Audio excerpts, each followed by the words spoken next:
Mm.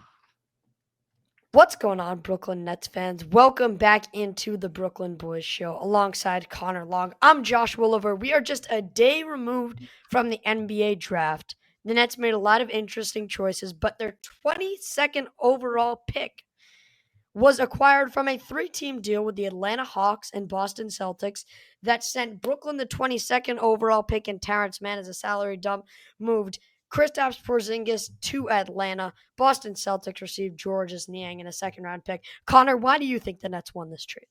It's a great deal for the Nets, Josh, because they gained a first round pick. They ultimately utilized all five first round picks in this year's NBA draft, the first team to do so in NBA history. So they gained a first round pick to allocate towards young talent, number one. I thought they got a great young player in Drake Powell from UNC who could develop into a 3-and-D guy, an athletic specimen, provide you value as a defensive threat. And then you also added a solid rotational wing in Mann who could play some defense. Is the contract ideal? No, at 3 years, $47 million.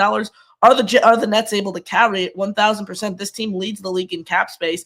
They're really going to command the league. They're going to lead the league in decisions being made. I could see them coming in throughout the remainder of the offseason to help facilitate three-team deals like such that involve a huge contract like Kristaps Porzingis and other players with multi-year deals needing to be dealt away from that team in order to complete a big move. So I think this is a great move for the Brooklyn Nets. And let me add this, and they didn't have to give up anything. The penalty here for Brooklyn, some would say, is taking on the contract, but Brooklyn did not give up any draft pick. Brooklyn did not give up any player. They're taking on the Terance Mann contract, and they added a first-round pick. Love this deal for Sean Marks. I think they did give up that second that did end up going to Not, Boston, but double check me on that one. they did not. They did not. Okay, well, I'm looking. I'm looking at that they did. But anyways, I digress. I agree with you that I think the Nets are ultimately winners, whether they give up a second round pick or not. That doesn't really affect my stance on this. Look, when you bring in a first round pick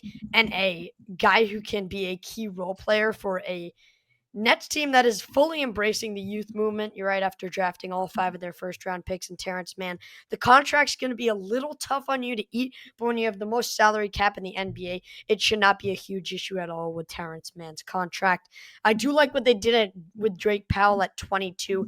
Huge upside guy defensively, 7-foot wingspan. If he can develop on the offensive side of the ball, I think this is one of the steals of the draft. Again, the theme of this draft for Brooklyn was take raw talent, try to develop them through the coaching staff. Key example being Drake Powell. He's so great defensively. He can pick your pocket whenever. Great defender. If he can develop into a solid three-point shooter, he can be a key piece. I was talking to you before this show, a comp like Alex Caruso for that Thunder's final run, who is a key contributor on the defensive side of the ball, maybe not so much offensively, but he did his important role. He got his playmakers the ball on the offensive end. One more thing before we go here, Connor. I know you love this deal for Brooklyn. Do you see more of this coming up in the offseason, or do you see Brooklyn focusing in on free agency instead?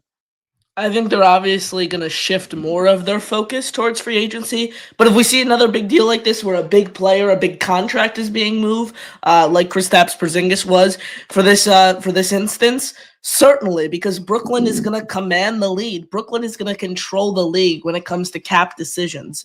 I was a little surprised that they weren't involved in the KD trade. They get involved with the Porzingis deal, so don't count it out. But I think the majority of Sean Marks' focus is going to be retaining some of his players, most importantly, extending Cam Thomas, while also trying to add some exterior free agents this offseason. But I think that you certainly can't count the Nets out just because of how much cap space they have and how much they kind of command the league in this facet. Absolutely. A ton of choices to be made upcoming in free agency, the biggest of which being Cam Thomas. Guys, before we go here, make sure to drop down below this video, smash that like button, hit subscribe. Helps push out our content to other Nets fans, helps us build the community. We really do appreciate it. And drop your thoughts, opinions on this draft and this trade in the comments below. That also helps us very much. Alongside Connor Long, I'm Josh Woolever for the Brooklyn Boys Show. We will see you all on the next one. And as always, let's go Nets.